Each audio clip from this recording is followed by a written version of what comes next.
Olá!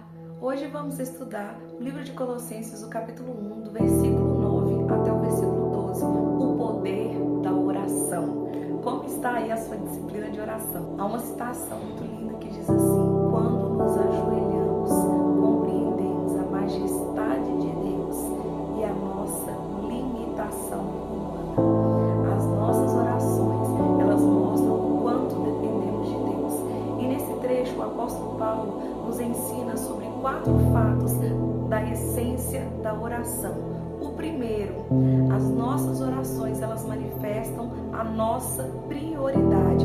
Paulo estava algemado, estava preso no corredor da morte. A igreja de Colossenses estava passando por dificuldades financeiras, porque em pouco tempo tinha acontecido catástrofes naturais naquela cidade. Mas Paulo colocou o foco da sua oração para que Deus derramasse bênçãos espirituais. A prioridade era o mundo espiritual, porque as coisas materiais, elas são temporais, elas são passageiras. Segundo fato sobre a essência das petições de Paulo, ele orou pelos irmãos de Colossenses, aos quais ele nem conheciam. A minha e a sua oração pode alcançar pessoas do mundo inteiro. Existe um setor chamado Janela 1040, a qual o Evangelho ainda não alcançou. E cabe a mim e a você orarmos por esses lugares. Cabe a mim e a você orarmos também pelos missionários espalhados em torno do mundo, pela igreja perseguida, orarmos também pelas grandes nações, pelos grandes poderios, por todos os povos.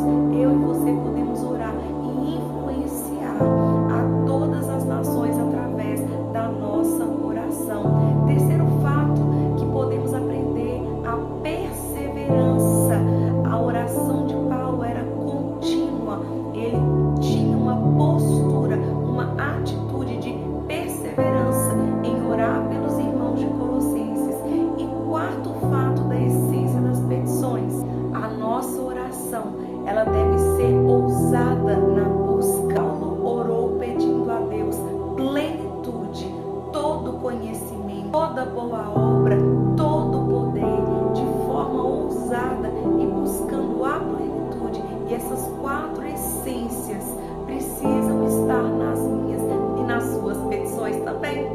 Colossenses capítulo 1, versículo 9, Paulo, ele busca com clareza para que os irmãos de Colossenses adquirissem conhecimento e poder. Que poder é esse? Um poder de dinamite, um poder explosivo, um poder para que os irmãos tivessem o conhecimento de Deus e o poder para aplicar este conhecimento de Deus. Um cristão, ele não pode aceitar viver na mediocridade. Ele precisa mergulhar e conhecer a profundidade do seu Senhor, a profundidade da boa, perfeita e agradável vontade de Deus, os propósitos específicos de Deus e que englobam a cada um de nós. E há muito de Deus para conhecer. No 10 e no versículo 11, Paulo revela para mim e para você o propósito das nossas orações. Aprendemos primeiramente com Paulo a combater as heresias, os ensinos errados. Aquela igreja estava sendo cercada por hereges que estavam com pensamentos gnósticos. O que é isso? Pensamentos que misturavam a fé com outras ideologias, com pensamentos místicos, como se necessitasse de anjos para fazer coisas, porque nossa matéria é ruim e Deus não se mistura com uma matéria ruim. Aqueles pensamentos gnósticos que queriam diminuir a natureza de Jesus Cristo, como se Jesus não pudesse ser Filho de Deus e ao mesmo tempo ter tido um corpo carnal, porque a matéria é má e Deus é santo, então não se mistura. E aqueles pensamentos gnósticos precisavam ser combatidos, e Paulo orou para isso. Paulo orou também, irmãos, viesse a entender que Deus nos chamou para uma vida de dignidade, a conhecer esse pensamento da dignidade de Deus, que é o quê?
nós